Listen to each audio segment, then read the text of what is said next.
La mère de clan du deuxième cycle lunaire. La gardienne de la sagesse est la mère de clan du deuxième cycle lunaire. Elle est l'archiviste de tous les souvenirs de la Terre. Gardienne de la mémoire des pierres et protectrice des traditions sacrées, elle veille sur le souvenir de la complétude et sur la mémoire planétaire. Elle nous enseigne comment développer le soi en honorant la vérité en toutes choses. Février est son mois et le gris la couleur qui nous connecte à son cycle lunaire et à sa médecine. La gardienne de la sagesse nous rappelle que l'histoire est conservée en totalité dans les bibliothèques que constitue le peuple des pierres et que, pour avoir accès à cette histoire, nous devons écouter les voix de la tribu des pierres qui ont enregistré tous les souvenirs de la terre-mère.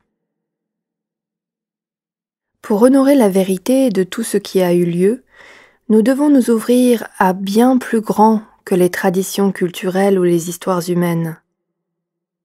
L'histoire de tout ce qui s'est passé sur notre planète est inscrite dans la pierre, de façon à ce que le corps de la terre-mère puisse offrir concrètement ses souvenirs à ceux qui désirent apprendre le langage du peuple des pierres qui conserve sa mémoire. La gardienne de la sagesse fait aussi honneur à la vérité, telle que chacun l'aperçoit à partir de son point de vue sacré. Parce que chaque individu fait de façon différente l'expérience des événements de la vie. Dans sa sagesse, cette mère de clan comprend que la vérité est au cœur du voyage de chaque forme de vie. Dans notre arrogance d'êtres humains, nous sommes les seuls membres de la tribu terrestre à soutenir qu'une religion, une philosophie ou une tradition en particulier soit seule détentrice de la vérité ou l'unique chemin vers la sagesse et la compréhension.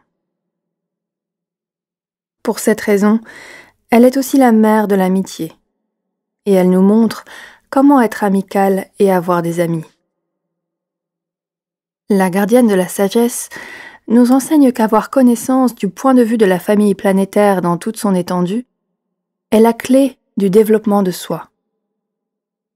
Elle nous montre comment honorer la vérité en chaque race, croyance, culture, forme de vie, tribu et tradition, en voyant leurs similitudes. La couleur grise n'est pas menaçante, elle est neutre et représente l'amitié. À travers la couleur grise, la gardienne de la sagesse nous montre comment agir envers les autres en honorant toujours leur espace sacré et leur point de vue sacré, sans ressentir que nous ayons à défendre notre point de vue personnel. En faisant honneur à nos propres vérités, nous développons notre sens du soi et nous permettons aux autres de faire de même.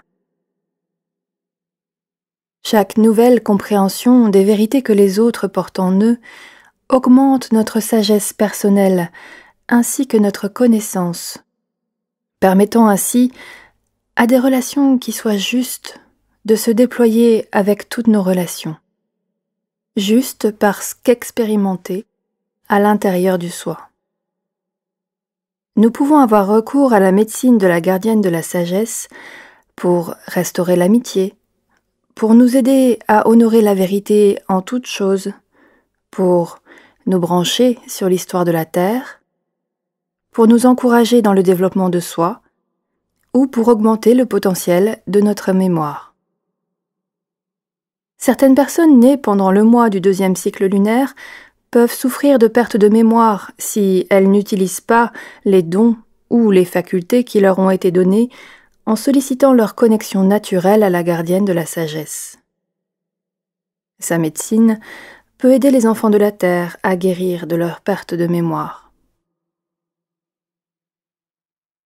En nous aidant à nous rappeler et à restaurer les dons de notre mémoire personnelle, la gardienne de la sagesse nous montre comment aller dans nos souvenirs et utiliser pour grandir tous les sentiments, les sagesses, sensations tactiles, paroles ou idées qui y sont enfouis.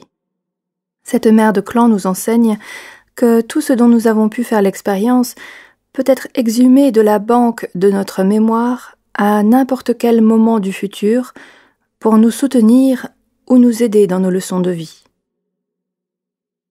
La gardienne de la sagesse veille aux détails. Elle nous montre comment les détails dont on se souvient peuvent nous servir de guide pour affiner nos qualités de conscience dans la médecine qui consiste à être entièrement présent à chaque instant. Lorsque nous faisons attention aux détails d'ici et maintenant, nous ne sommes pas à nous lamenter sur le passé, ni à nous inquiéter pour l'avenir. À partir de cette aptitude à être pleinement présent, nous devenons capables d'apprendre l'art de l'expansion, grâce au développement de soi.